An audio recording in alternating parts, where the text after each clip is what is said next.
Hello नमस्कार, कैसे हैं आप सभी का स्वागत है आपके अपने यूट्यूब चैनल एकेडमी उत्थान में। और मैं हूं श्रेया राज। तो जुड़ जाइए मेरे साथ, क्योंकि चूँकि आपको मैं टाइम टेबल दे चुकी हूं और उसके अनुसार आज लिटरेचर का पार्ट था 12th के इंग्लिश का। तो आज मैं लिटरेचर के पार्ट से ही लेकर आई हूँ। चूँकि आपको पता है कि मैं first chapter Indian civilisation and culture पढ़ा रही हूँ। आपने देखा भी होगा, लास्ट के 3 वीडियोज़ मैंने उस पर डाले हैं जिसमें मैं एक्सप्लेन करा रही हूँ, बता रही हूँ आपको कि आखिर कौन कौन से क्वेश्चंस इससे निकल कर आएंगे और इसका एक्सप्लेनेशन क्यों ज़रूरी है। मैं एक एक लाइन करके आपको हिंदी में सारी चीज़ें बता रही हूँ। अगर आपने नहीं देखा होगा तो वो वीडियो को ज़रूर देखें, वो आपके लिए बहुत फ़ायदेमंद होगा, क्योंकि उसी से ऑब्जेक्टिव्स निकलते हैं। जैसा कि देखिए, मैं आपको यही चीज़ें समझाने के लिए, यही चीज़ें बताने के लिए आज ऑब्जेक्टिव्स लेकर आई हूँ, 10 ऑब्जेक्टिव्स। उधर एक्सप्लेनेशन भी चल रहा और मैं पूरा एक्सप्लेनेशन भी करवाऊँगी। और अगर आप इस चैनल पर नए हैं तो चैनल को ज़रूर सब्सक्राइब कर दीजिए और बेल आइकन को प्रेस कर दीजिए, ताकि जो भी नोटिफिकेशन होगी वो आप तक सबसे पहले पहुंचेगी। क्योंकि ये जो चैनल है ये अभी से लेकर आपके एग्ज़ाम्स टाइम तक आपके साथ रहेगा, यानी कि आपके बोर्ड एग्ज़ाम टाइम तक आपकी तैयारी कराएगा। और अभी कुछ महीनों बाद, लगभग 1-2 महीनों बाद मैं PDF भी देना स्टार्ट कर दूँगी आपको टेलीग्राम पे। तो इसीलिए आप इस चैनल से जुड़ जाइए, अधिक से अधिक शेयर कीजिए और सब्सक्राइब कर दीजिए चैनल को। और पहले तो आपने अगर एक्सप्लेनेशन पढ़ा होगा तो आप सारे ऑब्जेक्टिव्स का आंसर खुद ही देंगे, और अगर आपको नहीं वो पढ़ा है और नहीं जानते हैं अभी आप, तो आप कुछ सीख जाएंगे। तो इसीलिए चलिए, तो अब इस ऑब्जेक्टिव क्वेश्चन को हम फटाफट ख़त्म ही कर देते हैं, डील कर लेते हैं। इससे अदर भी और भी ऑब्जेक्टिव्स है, मैं सारे आपको करा दूंगी एक दिन एक ही वीडियो में। आज मेरी स्टैंड में थोड़ी प्रॉब्लम हो गई थी, तो जिसकी वजह से कि मैं उस तरह से PDF टाइप से आपको पढ़ा नहीं पाई, यही वजह है कि आज एक्सप्लेन भी नहीं कर पाई। तो देखिए, मैं इंडियन सिविलाइजेशन एंड कल्चर से जो ऑब्जेक्टिव क्वेश्चन है वो क्या क्या लेकर आई हूँ। तो सबसे पहला क्वेश्चन है कि who wrote Indian civilisation and culture. आप ही लोग आंसर दीजिए, who wrote Indian civilisation and culture.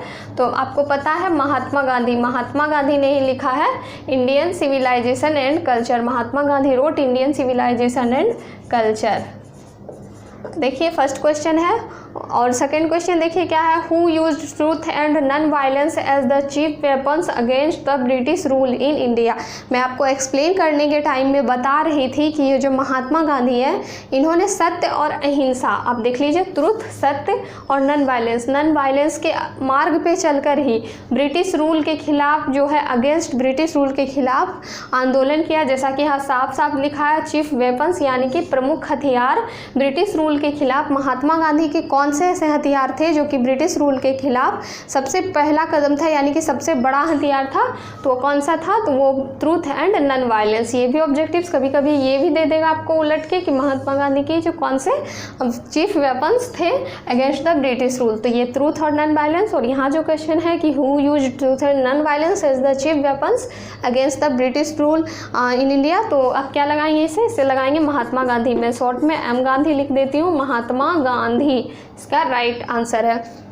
अब देखिए 3 नंबर क्वेश्चन है, आगे आपको इस तरह से फिल इन द ब्लैंक्स देगा या फिर पूरा भी पूछेगा कि हु प्रीफेयर्स स्पिरिचुअलिज्म टू मेटेरियलिज्म, यानी कि किसने मेटेरियलिज्म स्पिरिचुअलिज्म को प्रीफर्स किया है। तो आपने पढ़ा होगा तो आपको पता होगा किसने किया है, तो महात्मा गांधी ने। चूँकि महात्मा गांधी का कहना था कि ये जो वेस्टर्न सिविलाइजेशन है, एक तरह से मेटेरियलिज्म, इसका मतलब है कि एक तरह से भौतिकवाद है, एक तरह से किसी प्रकार की वहाँ पे भगवान को नहीं माना जाता है, गॉडलेस है। चूँकि इंडियन सिविलाइजेशन ये जो गॉड में विश्वास रखता है, ये एक दूसरे की हेल्प करने में विश्वास रखता है, बड़े को आचरण करने में विश्वास रखता है, गुड कंडक्ट। तो यही इनका कहना था कि who prefers spiritualism to materialism, तो महात्मा गांधी इसका राइट आंसर है।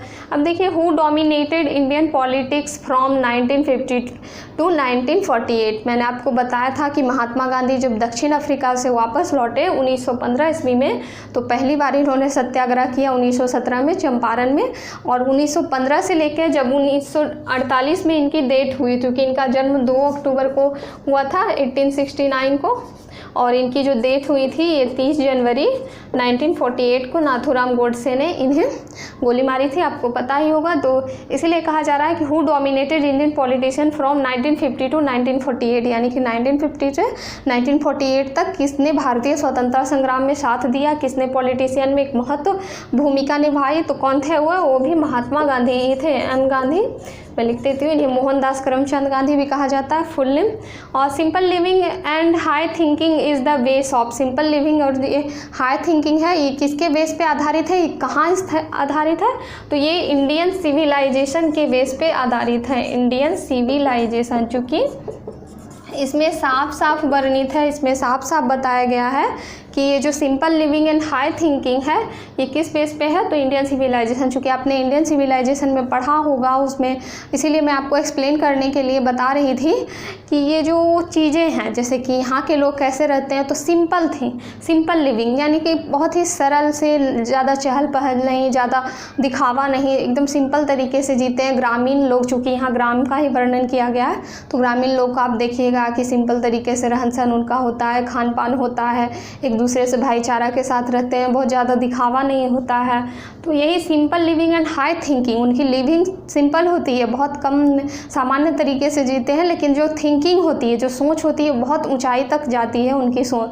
तो यही इस पे कहा जा रहा है कि simple living and high thinking is the base of, ये किसका बेस है, तो इंडियन सिविलाइजेशन, भारतीय सभ्यता का बेस है। अब देखिए छठा नंबर क्वेश्चन है, pharaohs were rulers of ancient.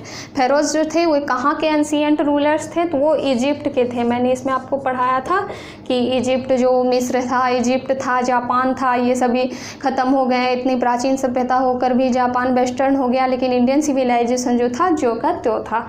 अब देखिए 7th नंबर क्वेश्चन है, civilisation is the state of development of है। सिविलाइजेशन किसके स्टेट ऑफ डेवलपमेंट करता है, तो ये पीपुल का, यानी कि लोगों का डेवलपमेंट करता है ये सिविलाइजेशन। हमारी भारतीय सभ्यता ये लोगों को विकास तक ले जाती है, तो Indian civilization is the state of development of a people. अब देखिए who was a spiritual leader than a politician. कौन एक स्पिरिचुअल लीडर यानी कि आध्यात्मिक लीडर के साथ साथ एक बहुत अच्छे पॉलिटिशियन भी थे, बहुत अच्छे राजनीतिक भी थे। तो आपने लेखक के परिचय में ये पढ़ लिया था कि ये महात्मा गांधी थे। गांधी जी जो थे ये एक अच्छे स्पिरिचुअल लीडर थे और साथ ही एक पॉलिटिशियन भी थे। अब देखिए 9th number question, is known as the father of nation और बापू। ये तो बच्चा भी बता देगा कि कौन फादर ऑफ नेशन और बापू के नाम से जाने जाते हैं, तो ये जाने जाते हैं हमारे महात्मा गांधी। गांधी जाने जाते हैं फादर ऑफ नेशन और बापू के नाम से। अब देखिए 10th नंबर क्वेश्चन है कि my experiment with truth is written by. तो माई एक्सपेरिमेंट विथ ट्रूथ साफ साफ मैं बताई थी आपको कि ये किसके द्वारा लिखी गई है, ये एक ऑटोबायोग्राफी है, तो ये महात्मा गांधी के द्वारा ही लिखी गई है, ये महात्मा गांधी के द्वारा लिखी गई है। और इसी से एक पार्ट निकाला गया है इंडियन सिविलाइजेशन एंड कल्चर। तो ये आज 10 इंपॉर्टेंट क्वेश्चन थे और मुझे पता है, पूर्ण विश्वास है कि आप लोगों में से जिसने भी एक्सप्लेनेशन पढ़ा होगा, देखा होगा लास्ट की 3 वीडियोस, उसने इसे बहुत ही आसानी तरीके से सारे के सारे क्वेश्चन सही कर लिया होगा। इसीलिए एक्सप्लेनेशन पढ़ना बहुत ज़रूरी है, मैं यही आपको बताना भी चाहती हूँ। तो आप इस 10 क्वेश्चन को ध्यान में रखे होंगे और एक्सप्लेनेशन तो आप पढ़ ही लिए होंगे। तो चलिए अब फिर मैं लेकर आऊँगी नेक्स्ट का एक्सप्लेनेशन और जो भी चीज़ें होंगी इसके ऑब्जेक्टिव्स, बाकी के और समरी सारी चीज़ें लेकर आऊँगी। तो तब तक के लिए घर पर रहिएगा, सुरक्षित रहिएगा। धन्यवाद, जय हिंद।